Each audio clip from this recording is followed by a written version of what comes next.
Live from Studio 2A in PIX Plaza, you're watching the PIX 11 Morning News with Sukanya Krishnan and Corey Chambers. It is 8:38. The secret to success is all about branding. Did you know that? More than 80% of my business and sales and customers come from Instagram alone. When it started to boom for me and really take off was when I had high quality, well-styled images. Next, Lisa Mateo is taking a look at how to step up your businesses. Okay, so when you're launching a new business, your brand is really everything. So how do you decide what your brand is going to be? And as a new business owner, how do you spread the word about doing it on a budget? Yeah, Lisa Mateo spoke with one mompreneur who did just that. She joins us live from the Hyundai PIX 7 studio at Barclays Center with more. Lisa. And it's a great story, guys. It started with a need and evolved into a business. A local mompreneur, Megan Linke, she wanted to tell the world about her collection of handmade children's shoes. And she did it with the help of social media. It's just one of the many ways you can take your business to the next level without having to spend a fortune. This is the fringed leather boot. Megan Linke tried but could not find a pair of comfortable shoes for her son, so she decided to make her own. I decided to take sewing lessons. I made moccasins in every color possible. Word quickly spread about her trendy footwear, and Megan realized she had a business in the works. But first, she had to build a brand. The first thing to know is exactly what you stand for.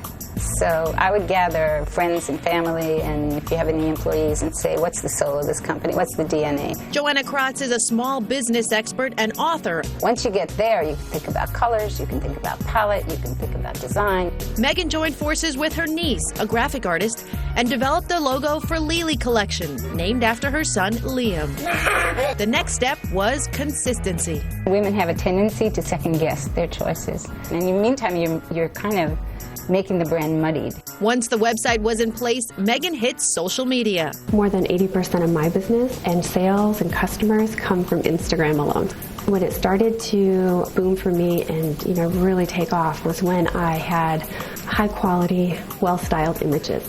And really the game changer was what I call brand reps. I held a little model search, and this is little girls with mommies that have digital cameras. We did a contract for 4 months, and I sent them free product in exchange for these images. Megan also recommends brand collaborations where other companies use her shoes in their marketing in exchange for the images. Not only am I getting amazing images in return, I'm getting the advertisement of that, and then I'm picking up their followers and a whole new customer base. How quickly did your Instagram account grow? I grew probably from 5,000 followers up to about 30,000 followers in 1 year. Now going into year 2, she is at more than 60,000 followers.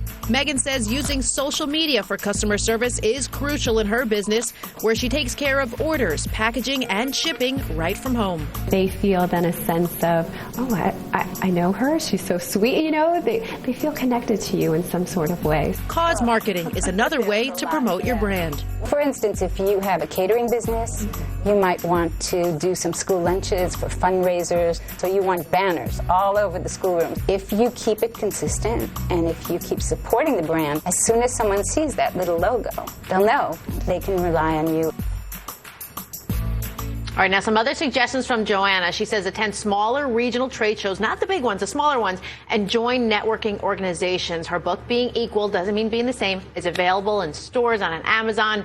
Now, as for Megan, she has since expanded her brand beyond moccasins. I brought you guys a couple of things in the studio. She now produces purses, T-shirts, aside from all the moccasins there, and they are all handmade right here in New York City, because that's a huge selling point for her. That's what she wanted to do, is make sure she does that. So I have a lot of the T-shirts there, and these are the cutest thing. Look at this. Where is the app that brings mommy her coffee? I mean, how cute is that? That's some little bags, too. They're so cute. You know what I love is that she was really able to kick her business into high gear when she decided to start doing professional photos, really started to curate it. This is another one of her T-shirts. So that really gives women advice. I mean, I guess it's worth the small output of money to curate those photos, but once you do that, the money keeps rolling in. Well, especially and like she said, Well, because again, I mean, these things sell themselves. I mean, they're so stinking cute. You see one online, somebody, if your friend posts one, you're like, I gotta get these. And these are really fantastic. And the thing is, she didn't have to spend the money on the photographers in New York City because they're so expensive. So she bartered and traded, and that was the best way she could have done it. She even went overseas to fashion bloggers in Australia. I mean, and they promoted. Now she has business in Australia that she's selling, things to. So it's all about that. Whether it's moccasins, if you have a baking business, it's all about doing that bartering and working it that way rather than putting the cash out of your pocket. No, I like that bartering. Yeah, and you never think about bartering, but you might as well barter your services. What are you good at? Think out of the box. You got it. Lisa, it has been a fascinating 3-part special. We really thank you for highlighting us, ways for us that we can get on our feet and ways that we can recreate ourselves, because we all need to one of these days. Thank you.